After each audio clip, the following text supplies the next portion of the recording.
Ito mga tol, waterproofing na naman yung ginagawa namin dito para sa protection na hindi tumulo sa baba kasi nasa second floor ito.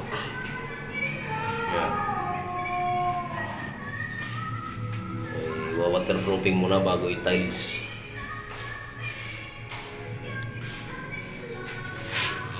30 cm lang pala yung angat namin magmula sa flooring para hindi ano yung tubig. Ayan.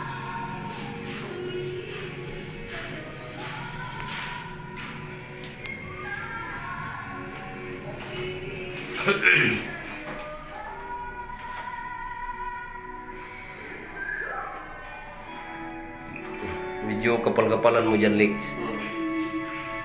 Yung mga gilid ng mga sanitary pipe, kapalan mo. Aligid na upang ko.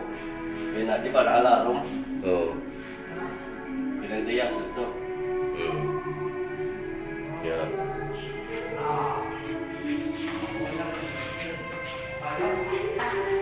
Yan.